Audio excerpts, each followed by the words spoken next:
मैं हिंदू हूं, मैं नहीं मानता उसको गुरु, मैं उसको अपराधी मानता हूं कि मोदी ही सब कुछ है, मोदी ये कर देगा, मोदी वो कर देगा।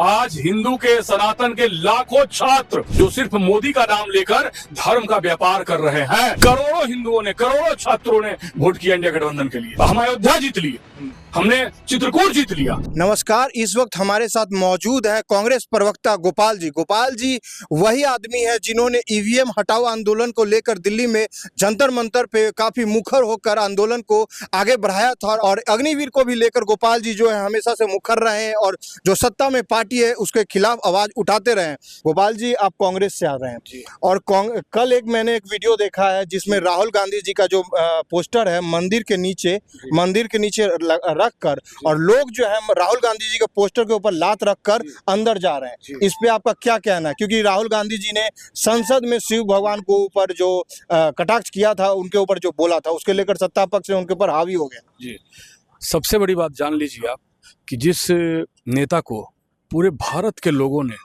चुना है, जो जनता का चुना हुआ नेता है, जो संवैधानिक नेता है, उसके साथ इस तरह का व्यवहार करना कि फोटो पर लात रखना, ऐसा मैंने तो अभी देखा नहीं है, पर आप कह रहे हैं फोटो पर लात रखना, तो ये तो कुछ लोगों का पागलपन हो सकता है। ये तो सीधी सी बात है। वो किस किस्म के लोग होंगे? वो बीजेपी के लोग हैं, वो मोदी के नौकर हैं, मोदी के गुलाम हैं, जो मोदी को कहने पर, क्योंकि मोदी से इन्होंने मुखर होकर प्रधानमंत्री जी ने से सवाल पूछा। विपक्ष का काम है सवाल पूछना। तो वही जनता तो कांग्रेस को भी तो वोट दिया ना, दिया ना। इसीलिए तो मैं कह रहा हूं कि जो लोग, अगर ऐसा हुआ है कहीं कि फोटो पर पांव रख रहे हैं, तो वो उनके पागलपन का निशानी है। और वो अगर बीजेपी के अंधभक्त बन के ये काम को कर रहे हैं तो वो कोई बहुत बड़ी बात नहीं है। ये उनके मैं विकृत मानसिकता का द्योतक। चिराग पासवान तो कह रहे थे कि इन्होंने शिव जी का अपमान किया है। राहुल गांधी कुछ भी अपमान नहीं किया है।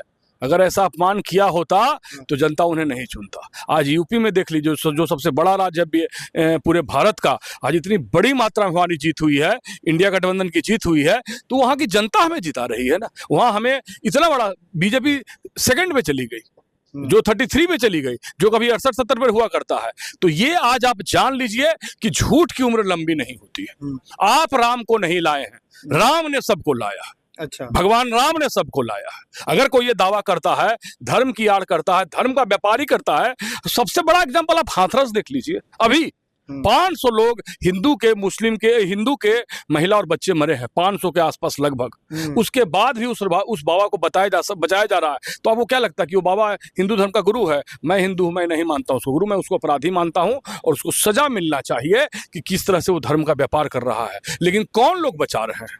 वही विकृत मानसिकता के पार्टी के लोग बचा रहे हैं, जो दिन भर ये नारा लगाते हैं कि मोदी ही सब कुछ है, मोदी ये कर देगा, मोदी वो कर देगा। आज हिंदू के सनातन के लाखों छात्र 10,000 की नौकरी के लिए यूपी, बिहार, बंगाल, पूरे भारत में परेशान घूम रहा है 10,000 की नौकरी के लिए। और ये बात करते हैं कि हिंदू के सेवक बन गए हैं, हिंदू धर्म के ठेकेदार बने। जो माननीय राहुल जी ने बोला था वहां संसद के अंदर में, वो बोला था, ऐसे गुलाम लोगों के बारे में बोला था जो सिर्फ मोदी का नाम लेकर धर्म का व्यापार कर रहे हैं। नहीं, तो राहुल गांधी जी ने बोला था कि जो हिंदू लोग जो है एकदम ये हो गए हैं, मतलब जो हिंसा पे उतर आते हैं। नहीं, वो हिंदू का पूरे हिंदू नहीं है।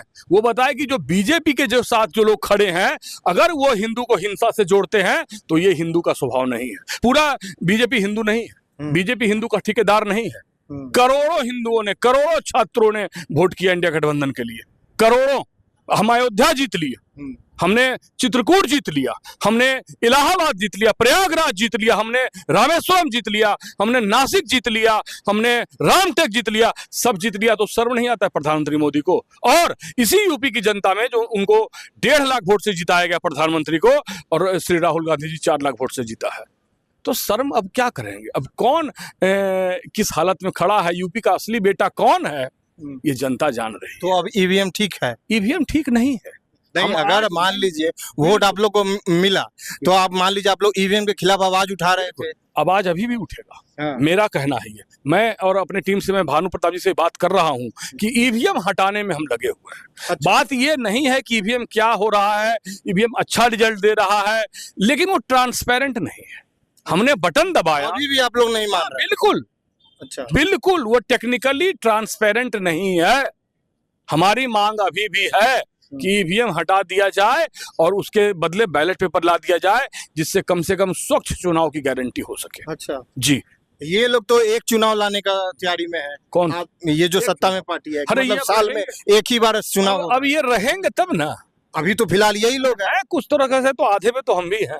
अच्छा, अब तो इंडिया गठबंधन भी आधे पे है, भारत की जनता। बिल्कुल, उसके लिए वो चाहते थे संविधान बदलना, हम 400 लाएंगे। प्रधानमंत्री संविधान ये बात 400 लाने की बात पार्लियामेंट के अंदर में कर रहे हैं, ये उनको शोभा नहीं देता है। ये जनता के हाथ में है कि किसको कितना सीट आएगा, कौन कहां से जीतेगा। आज इतनी भीषण महंगाई बढ़ गई है, इतना भयंकर बेरोजगारी है इस राज्य में अभी कि लोग त्रस्त हैं। अगर प्रधानमंत्री चाहते हैं तो 1200 का सिलेंडर 400 करें, जो कांग्रेस करके देती थी। आज बिजली बिल के नाम पर लूट हो रहा है, आज छात्रों को रोजगार नहीं मिल रहा है। तो इस तरह की बड़ी बड़ी बातें प्रधानमंत्री जी खोखली बातें करते रहते हैं। वो जननायक श्री राहुल गांधी जी का मुकाबला नहीं कर सकते हैं। कल की घटना आप देखिए कि हाथरस में मिलने गए, कितने लोग गए परिवार से मिलने बीजेपी के पार्टी से? कोई लोग? प्रधानमंत्री गए क्या? होम मिनिस्ट्री गया क्या? 500 लोग मरे हैं भाई, वो भी महिला और बच्चा। ये कोई धर्म का व्यापार चल रहा है क्या? 500 कहाँ मरे? 123 है। ये टीवी का रिपोर्ट, बढ़ा चढ़ा के बता ये रहे हैं। टीवी का रिपोर्ट है। कितने गायब हैं, मुझे तो ये नहीं समझ में आ रहा कि गायब बॉडी कैसे हो सकता है भाई। जो भी होगा वही किलोमीटर 2 किलोमीटर में हुआ होगा ना। ये तो समझने की बात है ना कि जिस तरह का व्यापार प्रधानमंत्री जी और उनके लोग धर्म के नाम पर कर रहे हैं, और उतना बड़ा अत्याचारी जो अपने आप को महिलाओं से घिरा रहता है, उसका 20-20 एकड़ में घर है, 50-50 गाड़ियां हैं उसके पास। तो अब ईडी क्यों नहीं आता ये पूछताछ करने के लिए कि 50 गाड़ियां कहां से आई? वो अपने आप को धर्म का अवतार कहता है। वो कहता है कि मैं प्रलय ला दूंगा, मैं चाहूंगा तो अभी रात हो जाएगा, मेरे हाथ में सुदर्शन चक्र है। तो क्या वो ढोंगी है? क्या है वो? धर्म का गुरु? मैं नहीं मानता हूं। ऐसे पाखंडियों को सजा दिलाने के लिए हम लोग सुप्रीम कोर्ट में काम कर रहे हैं कि 500 लगभग महिला और बच्चों की जो नृशंस हत्या बाबा गोपाल जी, तो ऐसे बाबा तो उस स्टेट में भी है, उस राज्य में भी है जहां आपकी सरकार है। कहीं भी हो, फिर आप बात कर रहे हैं सरकार की। सरकार का काम है जनता की रक्षा करना, ना कि जनता को मारना। ये जो 5 लाख, हाथरस कोई बहुत बड़ा शहर है क्या? एक जिला है, कोई बहुत बड़ा शहर नहीं है। अगर वहां लग ही गई थी 2-4 लाख लोगों की भीड़, तो इमीडिएट पुलिस प्रशासन को अलर्ट हो जाना चाहिए था। ठीक है, वहां तो ढोंगी पाखंडी बाबा बोल रहा है कि मैं प्रलय ला दूंगा, मेरे हाथ में सुदर्शन चक्र है, मेरे चापाकल का पानी पियो अमृत के बराबर है।